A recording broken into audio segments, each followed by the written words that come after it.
Ikhwani rahimahumullah. Nah ini sholawat ini saya ngomong baru 33 menit. Lihat dari sini YouTube nih 33 menit. Masih ada sekitar 10, 15, 20 menit. Nggak usah panjang-panjang, tapi insya Allah barokah dan diamalkan. Saya mau langsung kepada jurus yang kalau menjatuhkan. Jadi tidak banyak kembangan. Ini bukan saatnya untuk apa namanya joget-joget untuk membuat musuh senang dulu terus diajar sudah. Tapi ini sekali yang mau saya sampaikan ini ilmu yang langsung jenengan praktekkan, masalah selesai. Enak atau enggak enak? Nah ini kunci ya, rahasia. Tolong jangan diceritakan siapapun. Rahasia. Nomor 1, sholawat tidak mungkin ditolak. Beda dengan sholat. Betul, beda dengan sholat. Beda dengan baca Al-Quran. Beda dengan istighfar, beda dengan zikir model apapun. Zikir yang namanya sholawat tidak mungkin ditolak, pasti diterima. Ini ucapan para habaib dan para kiai. Selain habib dan selain kiai, jenengan cari nggak ada yang ngomong begini. Tanya sama beliau, nggak ada. Cari di bukunya siapapun, kalau bukan habib, bukan kiai, nggak bakal ngomong seperti ini. Yang ngomong sholawat tidak mungkin ditolak, itu hanya kelompok habib dan kiai di Indonesia ya, namanya habib dan kiai. Ahlus sunnah wal jamaah. Dalilnya, nah ini zaman now ini lucu. Kalau ke dokter nggak tanya dalilnya, ya ke dokter nggak tanya dalilnya. Misal jangan ke dokter, sama dokter dikasih resep, pernah ngomong sama dokternya, dok, kenapa dikasih resep seperti ini? Apa dalilnya saya dikasih resep seperti ini? Pernah ngomong begitu? Enggak. Jenengan ngomong begitu, dokternya langsung ngasih rujukan rumah sakit jiwa, selesai. Ini orang sakit jiwa. Ke dokter ya sudah, sampai anak atau nah dokter enggak sembarangan ngasih resep. Kalau sama para ulama, kiai habaib, jenengan nggak usah kakek ngeyel, sampai anak nah, karena beliau-beliau udah punya keilmuan, udah nurut saja, selesai. Tapi zaman ini banyak orang ngeyel. Nanti kalau kiai habib nggak menjelaskan, dikira habib sama kiai nggak punya ilmu, dikira habib sama kiainya bodoh, dikira habib sama kiainya nggak pernah sekolah, dikira habib sama kiainya nggak paham Al-Quran dan sunnah, dikira habib sama kiainya nggak mudeng. Makanya saya mewakili yang bodoh ini, saya yang maksud bodoh ini akan mewakili, memberikan dalil, menjelaskan sholawat tidak mungkin ditolak. Wanita mahal ini. Bapak-bapak, ibu-ibu, saya yakin semuanya insya Allah hafal ayat ini. Innallaha wa malaikatahu yusalluna 'alan nabi ya ayyuhalladzina amanu sallu 'alaihi wa sallimu taslima. Allahumma salli wa sallim wa barik 'alaihi wa 'ala alihi. Jelas ayatnya. Innallaha, sesungguhnya Allah senantiasa bersolawat kepada Nabi, wa malaikatahu, dan juga malaikat-malaikatnya Allah, artinya seluruh malaikat dan sekelompok malaikat khusus senantiasa bersolawat kepada Nabi Muhammad sallallahu alaihi wasallam. Oleh karena itu kata Allah Ta'ala, langsung yang merintah Allah, bukan Rasul berkata ya, Allah ngomong enggak, tapi langsung Allah mengatakan ya ayyuhalladzina amanu. Siapa yang manggil ini? Allah. Hei orang-orang yang beriman, yang percaya sama aku, yang percaya sama Rasul-Rasulku, yang percaya sama kitab-kitabku, yang percaya malaikat, surga, neraka, takdir, Allah, qadar, yang percaya kepada alam akhirat, yang percaya yang dipanggil. Jenengan percaya atau nggak percaya? Percaya. Mukmin atau bukan mukmin? Mukmin. Dipanggil sama Allah Ta'ala, dikasih perintah langsung tanpa perwakilan. Sallu alaihi wasallimu taslima. Kalian semua sholawat, salam yang bagus, yang banyak kepada Nabi Muhammad sallallahu alaihi wasallam. Allahumma shalli wa sallim wa barik alaihi. Ketika ayat ini turun, sahabat ngadep kanjeng Nabi Muhammad SAW. Ya Rasulullah, kami ini disuruh bersolawat kepadamu dan mengucapkan salam kepadamu. Kalau salam kami sudah paham, assalamualaikum, paham. Nah kalau sholawat itu kan artinya doa. As-sholah, doa. Kami disuruh mendoakan engkau. Allah nyuruh kami mendoakan engkau. Doanya bagaimana? Mintakan apa untuk kamu? Doakan apa? Yang dimaksud Allah suruh mendoakan apa? Maka Nabi Muhammad SAW menjawab, Qulu, ucapkanlah Allahumma sholli. Ya Allah, tolong engkau yang mendoakan Nabi Muhammad SAW. Tolong engkau yang bersolawat kepada Nabi Muhammad SAW. Sampai akhir hadis. Menarik. Coba saya mau nanya, tadi yang disuruh solawat kita atau orang lain? Kita. Yang nyuruh siapa? Allah. Yang nyuruh siapa? Allah. Yang disuruh siapa? Kita. Oke, misalnya beliau nyuruh saya, Bib, ya, Bib, ambilkan kopi, misal, ya, untuk beliau, ya, Pak Bambang. Nah, terus saya nanya, saya nanya sama Pak Bambang, Pak Bambang, maunya kopi yang bagaimana? Pak Bambang jawab, iya, Gus, katakan saja, Gus, tolong ambilkan kopi.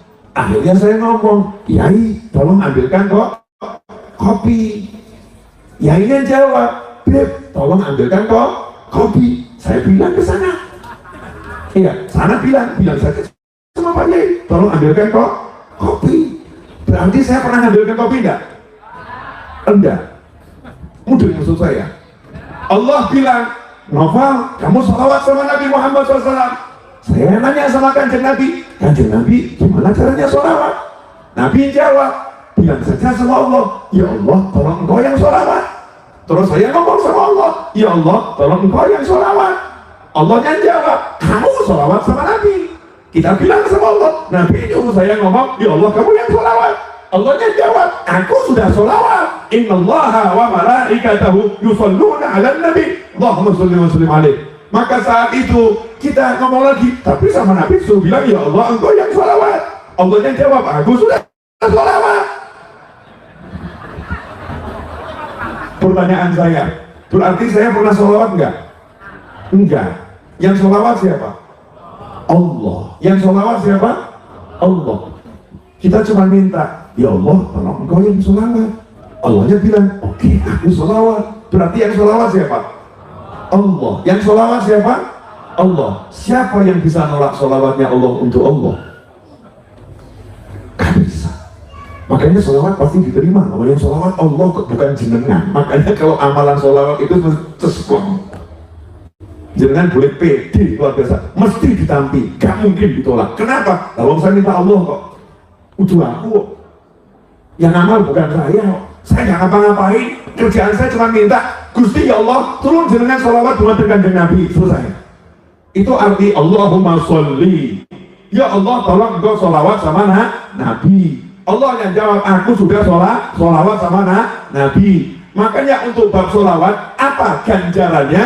Sabda Nabi Muhammad SAW, terjemahannya, tidaklah seorang pun dari umatmu mengucapkan sholawat kepadamu 1 kali kecuali aku bersolawat kepadanya 10 kali. Kenapa? Lah wong orang ini gak pernah amal kok. Yang amal Allah, lah balas amalannya Allah. Terus gimana? Ya Allah sendiri yang balas, tak balas sholawat. Selesai. Paham atau gak paham nih? Gak paham gak apa-apa. Orang tuh gak harus paham. penting amal. Yang penting amal no. Ya, jadi amalan sholawat tidak mungkin nggak mungkin ditolak. Nah, karena ini nggak mungkin ditolak, kita masuk babak berikutnya. Ini bab serunya di sini. Bab serunya di sini. Masih ingat orang yang cari duit dengan sholawat? Ajarannya Habib Novel, Ustadz Yusuf Mansur, Poro Kiai. Kalau lihat mobil bagus, paling pengen punya mobilnya disholawati Allahumma sholli ala sayyidina Muhammad.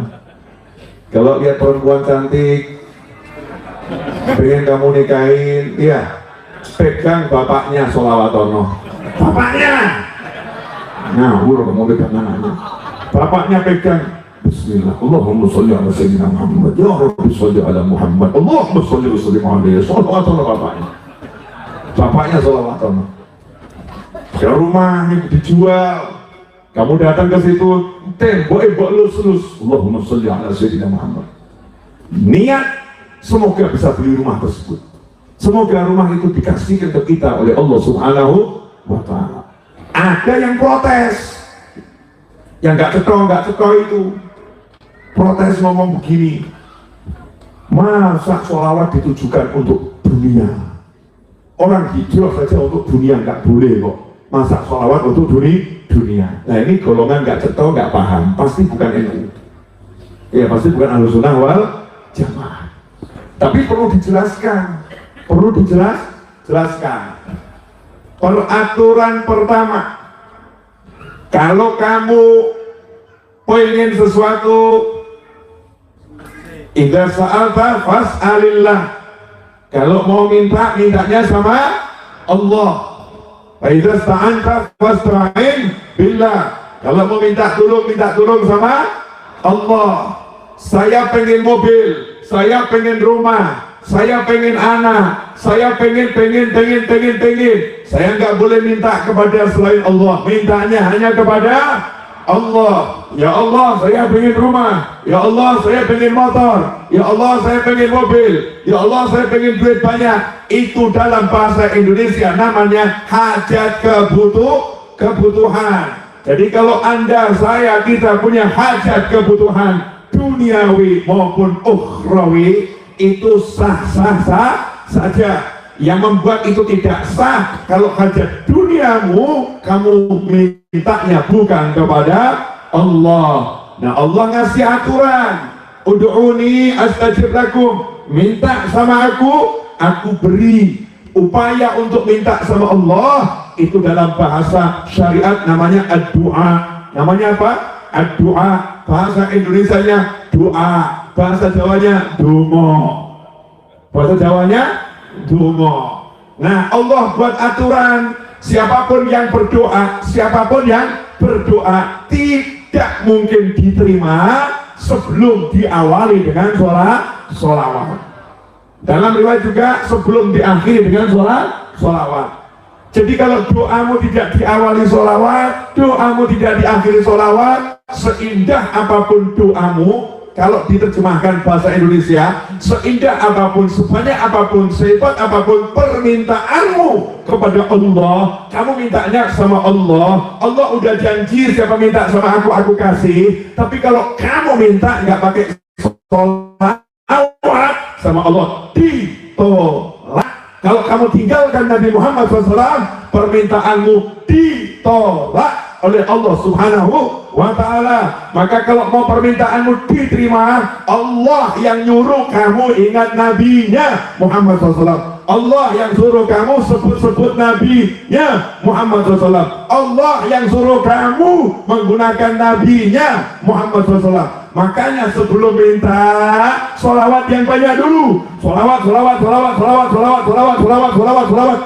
yang banyak. Kemudian baru minta. Karena itu kiai ngajari, Habib ngajari. Kamu kalau punya keinginan, kamu punya hajat, kamu punya permohonan, baca dulu sholawat nariyah 4.444 kali. Baca dulu sholawat munjiah 1000 kali, atau sholawat apapun sebanyak mungkin. Baru setelah itu kamu minta, Gusti ya Allah, mobil. Allahumma sholli wa sallim. Paham? Berarti kalau orang minta mobil dengan sholawat itu namanya nyari dunia atau menjalankan syariat? Menjalankan syariat. Justru yang betul begitu. Aturannya seperti itu. Itu yang pertama. Yang kedua, ini langsung contoh bab dunia dari hadis nyoto. Yang paham begini Habib sama Yai. Selain Habib sama Kiai susah paham. Serius, susah paham. Sombong dikit boleh ya Gus ya. Iya. Biar teman-teman itu mantep. Kalau Habib sama Kiai itu ilmunya nggak sembarangan, belajar betulan dan belajarnya pakai hati. Belajarnya pakai hatinya dizikiri. La ilaha illallah, la ilaha illallah. Hatinya dizikiri. Jadi setan-setannya nyingkir. Setan-setannya nyingkir insya Allah. Kemudian pikirannya padam dan tenang, sehingga ilmunya insya Allah bersih dari hawa nafsu. Begini hadisnya sahih, semua paham, semua bahkan tahu ceritanya. 3 orang berteduh istirahat di dalam gua, masih asik di gua, tiba-tiba ada batu yang jatuh besar, batunya nutup pintu gua. Masih ingat hadis itu? Akhirnya salah satu nyoba dorong, gak kuat. Akhirnya yang satu juga nyoba dorong, gak kuat. Yang satu nyoba dorong, gak kuat. Tiga-tiganya gotong royong surung bareng, gak kuat. Akhirnya muncul hajat. Hajatnya apa? Pintu bergeser, batunya bergeser. Pertanyaan saya, ini termasuk hajat dunia atau akhirat ini? Dunia. Mestinya cari kayu, betul. Mestinya cari pertolongan, betul. Mestinya berupaya, betul. Tapi sudah nyoba upaya yang bisa dilakukan, mentok kaiso, tidak bisa. Untuk hajat dunianya ini, dia minta tolong sama Allah Subhanahu wa ta'ala. Maka Allah ngajari, kalau mau minta tolong sama aku, tunjukkan dulu amalmu. Maka satu di antara 3 tadi menunjukkan amalnya. Ya Allah, saya pernah mencegah orang kuasa seperti ini. Kalau itu ikhlas ya Allah, kalau kamu terima ya Allah, kalau kamu terima ya Allah, maka izinkan batu ini bergeser. Batunya bergeser, geser titik, gak cukup. Yang satu doa lagi, minta berkat amalnya, kalau diterima bergeser, geser titik, masih belum cukup. Yang satu doa minta lagi, biar batunya bergeser, dengan amal solehnya bergeser, akhirnya cukup. Itu namanya tawassul berjamaah. Tawassul berjamaah. Masing-masing mengandalkan amal solehnya yang diterima Allah Ta'ala agar hajatnya tercapai. Betul? Oke, pertanyaan saya, tadi amal yang nggak mungkin ditolak apa? Amal yang nggak mungkin ditolak apa? Berarti Habib sama Kiai pinter apa nggak pinter? Kalau tadi kan masih nanya nih, diterima enggak ini? Diterima enggak nih? Diterima enggak ini? Betul ya? Tapi kita umat Nabi Muhammad SAW udah diajari oleh Kanjeng Nabi satu amalan yang gak mungkin ditolak oleh Allah Subhanahu wa ta'ala. Amalan itu namanya sholawat. Makanya Habib sama Kiai ngajari, kalau kamu punya hajat, tawassul dengan sholawat. Makanya begitu orang punya mobil bagus, kamu pengen, jangan takut. Kamu punya Allah, kamu punya Rasul, kamu punya sholawat, pegang mobilnya. Allahumma ya Rabb, berkat sholawat, Allahumma sholli ala Sayyidina Muhammad, berkat sholawatku ini Allah, beri aku mobil. Ya, itu dalilnya. Jelas atau nggak jelas? Mesti setan gizi. Saya udah sering kok dialog sama setan-setan yang masuk di pengajian. Makal, setannya mesti di sini. Kok gampang betul? Kok ini gampang? Saya jawab, nah, kalau ada yang mudah nama nyari yang susah. Ada yang mudah kok cari yang susah. Bu, pilih yang mudah atau susah? Mudah atau susah? Kalau ada yang mudah, pilih yang mudah atau yang susah? Meluk suami mudah atau susah? Jangan mikir meluk suaminya orang lain. Susah. Na'udzubillah min dzalik. Ada yang mudah, jangan cari yang susah. Ada amalan namanya sholawat mudah. Kamu gak usah mikir yang susah-susah. Yang tadi 3 hal tadi susah berat, belum bisa. Jalankan yang bisa, yang gampang ini. Sholawatnya tekunono, sholawatnya yang benar. Kalau sholawatnya benar, insya Allah apapun yang kita pengen, langsung dapat. Kenapa? Karena dunia itu buat Allah gak ada artinya sama sekali. Sama sekali gak ada artinya. Tidak ada yang susah kalau kita mengawali dengan sholawat dan mengakhiri dengan sholawat. Berikutnya, alhamdulillah 54 menit sudah saya berbicara. Pemirsa, hadirin, Bapak Ibu sekalian, saya tambah dikit terus selesai ya. Kesian teman-teman saya, ini udah gantian berapa kali? Hah? Ibu Mamun baru lihat sekali, ini udah berkali kan? Kali. Dek, udah gantikan berapa kali, Dek? Ganti ini baru sekali kan ya? Berapa menit? Hah? 10 menit tuh. Kalau 10 menit bisa terserah 50 menit, berarti udah 5 kali. Cuma nggak kelihatan. Kita ganti. Hadirin, pelajaran mahal di sini. Kamu nggak bisa apa-apa kalau nggak bawa Nabi Muhammad SAW. Minta sama Allah aja nggak bakal dikasih, nggak bawa Nabi. Mau masuk Islam, gaya. Saya akan percaya sama Allah. Saya yakin Tuhan hanya Allah. Saya tahu Allah Maha Kuasa, yang Maha Bisa hanya Allah. Tapi kalau Nabi Muhammad, saya enggak loh ya. Enggak. Nabi Muhammad ya, kata Allah gak butuh. Kamu gak percaya sama Nabiku, maka Islammu ditolak. Percaya sama Allah, gak percaya sama Nabi, Islamnya ditolak. Selesai. Saking hebatnya Nabi Muhammad SAW. Kamu sholat, gak mau sholawat, sholatmu gak diterima. Kamu khutbah Jumat, gak pakai sholawat, khutbah Jumatmu batal. Sholatnya seluruh makmum batal kalau tidak mau pakai sholawat. Masya Allah. Berarti sholawat ini kira-kira penting atau sangat penting? Penting atau sangat penting? Sangat-sangat penting. Nah, ada satu hal yang menarik. Kanjeng Nabi Muhammad SAW, kalau kita bawa dalam kehidupan dimanapun berada, maka Rasulullah akan membawa barokah. Saya ambil satu contoh untuk penutup dari kelahiran Nabi Muhammad SAW. Ini kan dibangun pondok di sini nih ya, peletakan batu pertama. Nanti pondok ini akan mencetak orang-orang insya Allah hafal Al-Quran, betul? Tapi Nabi nggak nyuruh kita ngapalin Al-Quran dulu. Nabi nggak nyuruh kita membaca Al-Quran dulu. Nabi ngajarin kita, didiklah anak-anakmu untuk mencintai Nabi Muhammad SAW. Kemudian didiklah anak-anakmu untuk mencintai keluarga Nabi Muhammad SAW. Baru setelah itu didiklah anak-anakmu untuk membaca Al-Quran. Dan itulah yang diajarkan oleh para habib dan para kiai. Ngapain? Jadi anak-anak itu nggak diajarin ngaji dulu, enggak. Tapi diajarin siapa yang bawa Al-Quran. Dikenalkan dulu sama Nabi Muhammad SAW. Sehingga nanti ngajinya beda. Ngaji kalau itu dari habib sama kiai, megang Qurannya aja ditaruh di dada, di atas.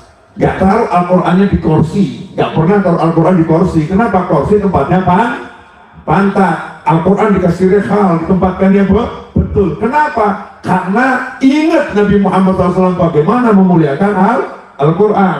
Tapi yang belajar Al-Quran tanpa cinta Nabi, Masya Allah, Al-Quran ditaruh di lantai, ditaruh di bawah, dianggap kertas biasa. Na'udzubillah min dzalik.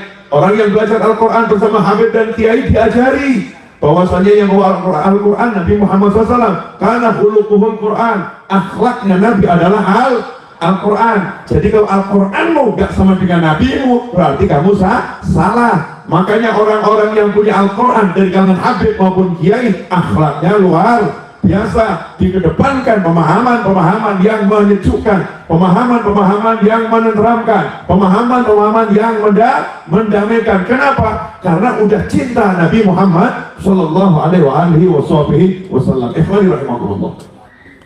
Ini terakhir. Setelah ini nanti jenengan kotakan batu, saya ke mobil, terus saya nyopir, saya pulang ke rumah. Saya kesini kan nyopir sendiri. Tadi teman-teman Banser kecilik. Keciliknya begini, saya memang suka begitu. Kalau bisa buat orang kecilik, saya senang. Teman saya suruh di samping saya itu, santri samping saya, persis Pak Subiri. Begitu sampai kan pasti Banser SOP-nya, kiainya, ustadznya, habibnya di sebelah sopir. Langsung saya buka video. Begitu dibuka, dia kepo ini, pasti dikira habibnya. Begitu turun kok muncul bukan habibnya, ternyata habibnya yang nyopir. Nah untung Bansernya tahu saya. Dan ini pernah saya di daerah dekat Purwokerto sana, Bansernya dan panitia belum tahu saya. Tidak, yang tahu yang ngundang aja gitu ya. Waktu saya mau parkir itu dilarang, jangan parkir di sini, sana minggir. Oh iya. Yang saya turun dikira santrinya itu kiainya, habibnya. Saya kasih tidak, saya bukan. Iya, penyamaran sukses. Murid saya bingung. Ini, ayo habib, bukan saya, ayo habib, bukan saya. Lepas habibnya, itu yang lagi di situ. Parah nih, ganti dibuka sebelah kanan turun, dikira habibnya. Ya, bukan saya. Depan turun, bukan saya. Akhirnya paham. Loh, Ustaz selain mau supiri Habibie, Masya Allah. Minggir semua. Akhirnya minggir semua, karena dikira sopir. Memang saya sopir. Nah, nanti makanya selesai pengajian, saya akan bertugas jadi sopir. Saya jalan dulu, jenengan kotakan batu pertama. Jenengan selesai kotakan batu pertama, insya Allah saya sampai rumah. Bukan mau tidur, saya mau kerja. Apa kerja saya? Mulai nanti akan marketing buku, karena kerjaan saya jualan buku. Kanjeng Nabi SAW tidak suka umatnya yang nggak mau bergerak, umatnya yang diem. Nabi nggak pernah diem, selalu bergerak. Dari kecil Nabi SAW sudah menggembala kambing, diujurlah dengan dibayar, dikasih upah. Rasulullah SAW bukan pemalas, mau bergerak. Saya nggak ngomong pengangguran, orang yang nggak punya pekerjaan ya. Pengangguran itu orang yang tidak mau bergerak, nggak mau berusahalah model apapun. Terakhir 1 jam 1 menit. Kuota sebagai Ustadz standar 1 jam sudah terpenuhi, bahkan sudah lebih 1 menit. Allahumma sholli wa sallim alaihi. Abu Lahab paman Nabi, tempatnya di neraka, nas Al-Quran, betul? Nabi Muhammad SAW lahir, yang jaga waktu lahir ada 4 perempuan, ada 4 perempuan itu yang menemani proses kelahiran Nabi Muhammad SAW. 4 perempuan yang masih hidup, sementara 2 perempuan yang sudah meninggal dunia, Sayyidatuna Maryam alaihissalam dan Sayyidatuna Asiyah alaihissalam, ya, itu istrinya Fir'aun. Maryam sama istrinya Fir'aun, 2 itu diturunkan dari alam surgawi untuk menemani ibunya Nabi Muhammad SAW, dan juga bidadari pilihan. Nah, salah satu dari wanita yang masih hidup saat itu sebagai manusia adalah budaknya Abu Lahab, namanya Thuwaibah. Abu Lahab kemudian didatangi Thuwaibah disuruh oleh Abu Lahab, ponakanku mau lahir, bapaknya nggak ada, kasihan, kamu temani itu ibunya yang mau lahirkan.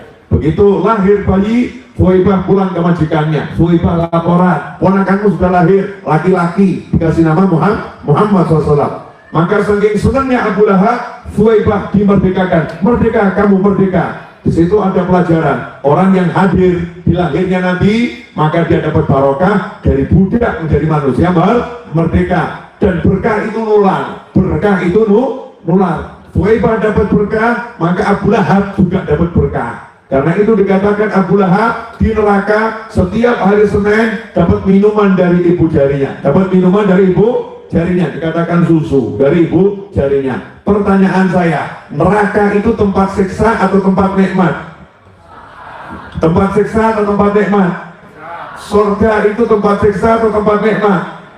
Sejak kapan di neraka ada surga?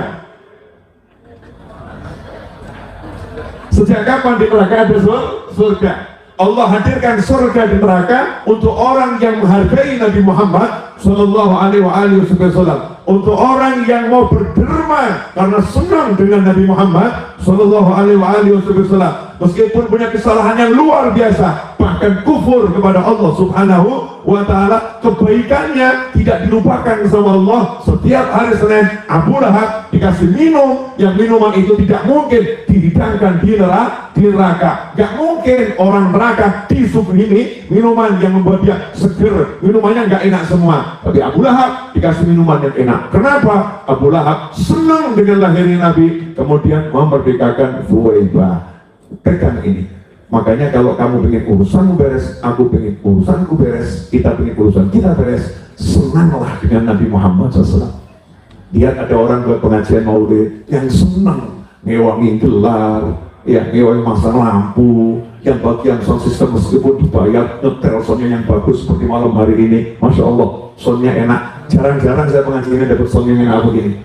Jadi saya nggak capek ya, soundnya bagus. Nah kemudian lampunya terang padang sehingga yang ngantuk konangan. Ya, konangan ini penting, ini menghilangkan ngantuk. Kalau yang bisa masak bantu masak, banser bisanya jaga ya bantu jaga, pagar rusa bisa yang bantu jaga ya bantu jaga, siapapun polisi bisa yang bantu jaga jaga. Gak usah Pak Kapolsek dimintain tolong, kebangetan. Ya, Pak Kapolsek kalau dia seorang muslim, dia yang akan proaktif, dan itu sudah dilaksanakan. Saya akan kirimkan anggota, saya akan bantu untuk mengamankan, saya akan.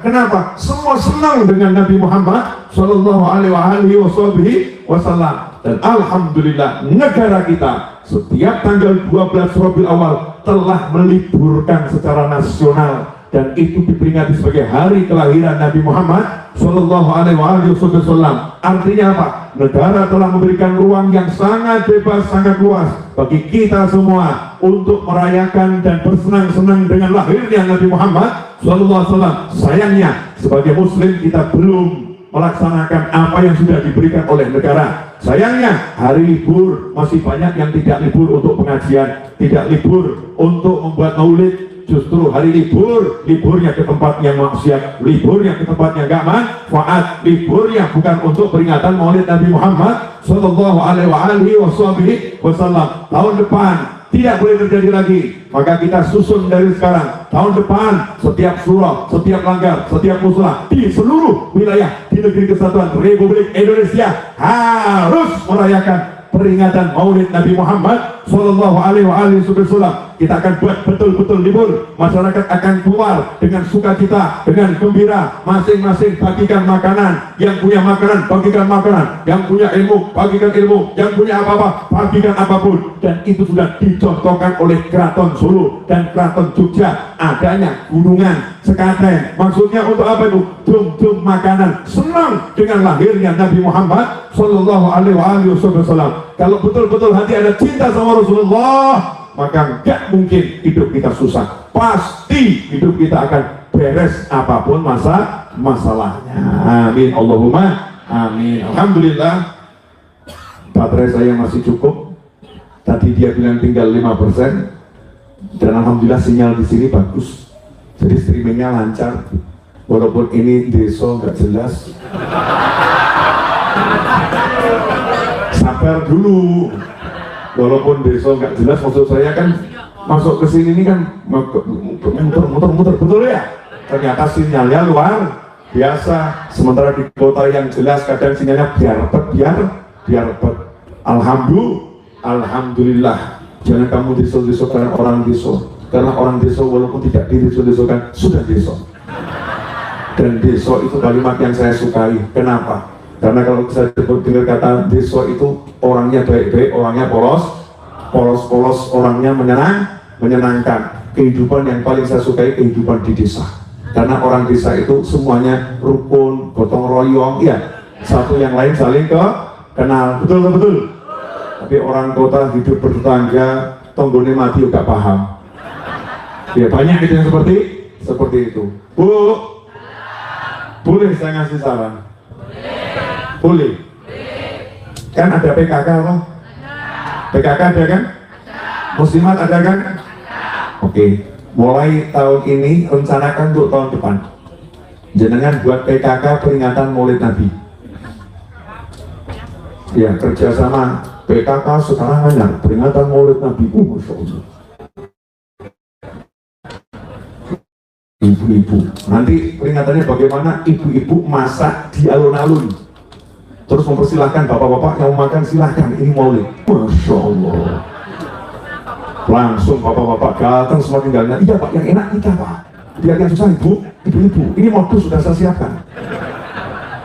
Saya itu bagian makan, bukan bagian masak. Saya udah ngomong sama teman-teman saya, ustadz ulama ada bidangnya sendiri-sendiri. Ada ulama bagian masak, ada ulama bagian makan.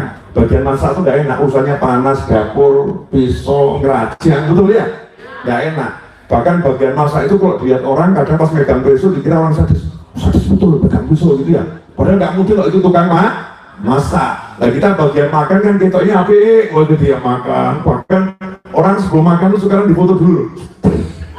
Mau makan selfie. Nah, ulama bagian makan itu ya untung dilihatnya enak itu, dilihatnya enak. Yang kesian ulama bagian masak, dicaci, dimaki, udah masak masih jurnal masakan benar, ya wasin ya, dicaci maki. Nah ibu-ibu bagian masak, siap dicaci, siap dimaki. Bapak-bapak bagian makan, siap ngawur kamu, siap mencaci, siap mencicipi, dan siap menikmati. Nggak boleh mencaci dan memaki. Insya Allah barokah. Maksud saya apa? Mulai tahun ini kita siap untuk tahun depan Maulid. Siap nanti tahun depan mau buat apa ya, peringatan Maulid ya, biar di Karanganyar dan sekitarnya Maulid itu di 12 program betul-betul terasa ada Maulid. Nanti kalau udah setiap kabupaten bisa seperti itu Indonesia Raya, maka dunia akan kaget. Oh no, pun Indonesia tanggal 12 Rabiul Awal. Kok Masya Allah ya masyarakatnya tetap gembira seperti hari raya. Kita akan jawab, memang lagi berhari raya karena ini hari lahirnya Nabi Muhammad Sallallahu Alaihi Wasallam. Terima kasih, semoga berkah dan manfaat. Saya minta maaf, Yai, saya harus jalan duluan, langsung jalan ke rumah, mau nyopir, melanjutkan pekerjaan. Jazakumullah khairan.